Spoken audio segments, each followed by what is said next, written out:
There was a forgiveness study that was done in Stanford. There was a book on it written, but it was a book that popularized this social science study. But they looked at forgiveness and the impacts that forgiveness has. And they used several case studies. One of them was people in Ireland who had been victims of terrorism by the IRA. So Protestants who had been victims of terrorism. And what they found is that people that actually learn to forgive, and largely that's a Christian impetus. There's some type of Christian desire, because Christianity tells you to love those who hate you, to forgive your enemies, turn the other cheek. Those are very high things, and they're Quranic as well. But in Christianity, it's supposed to be an obligation. In Islam, it's a choice. You can either redress it through justice or forgive. So what they found is that forgiveness had 3 stages in order for it to be a complete forgiveness. The first stage was they actually had to pardon the people to forgive them.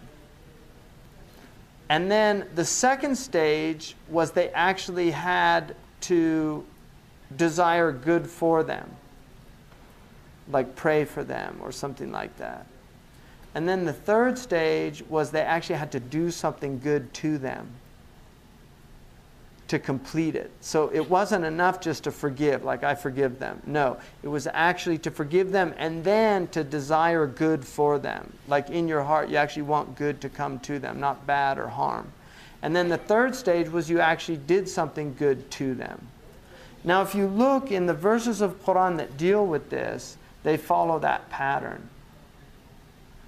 And this was a study done on a wide group of people. And they found consistently that these were the necessary stages.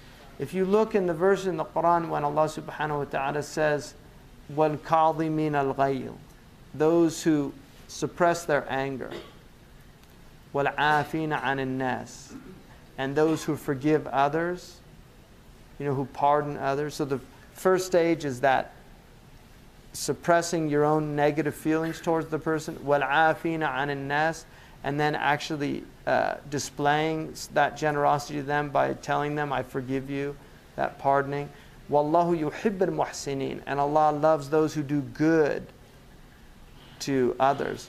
And there's a famous story of Ja'far al-Sadiq radiallahu anhu when he had a servant who spilt some hot water on him. And he started to get angry, and the servant said, وَالْقَاظِمِينَ الْغَيْظِ. Because these people knew like Sheikh Abdullah bin Bayya, his servant, he has ijazah in Quran. Really? So he said, كَظَمْتُ غَيْظِي, I've suppressed my anger. And then the servant said, وَالْعَافِينَ عَنِ النَّاسِ, and those who forgive. He said, عَفَوْتُ عَنْكَ, I forgive you. And then he said, وَاللَّهُ يُحِبُّ الْمُحْسِنِينَ, and Allah loves those who do good. He said, أَنْتَ حُرْ لِوَجْهِ اللَّهِ, you're free for the sake of God. So he freed him. So that process is indicated here when Allah says, that if you were hard and hard-hearted, in other words, when people mistreat you, had you been harsh and hard-hearted to them, they would turn away from you.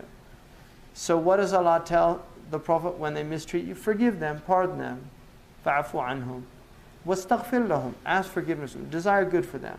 And then وَشَاوِرْهُمْ فِي الْأَمْرِ, ask their advice. I mean, how's that going to make somebody feel? It's going to make them feel good, important. He doesn't need their advice.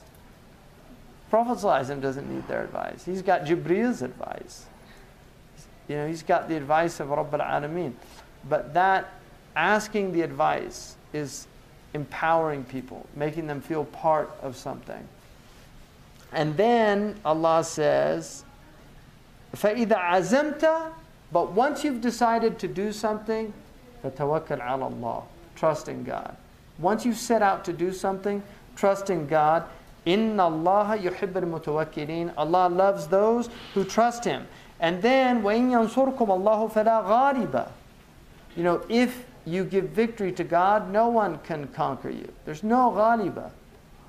Nobody can conquer you. If you give victory to God, if you help God, nobody can conquer you. وَإِن يَخْذُلْكُمْ But if Allah forsakes you, فَمَنْ ذَا الَّذِي يَنْصُرُكُمْ مِنْ بَعْدِهِ Who can help you after that?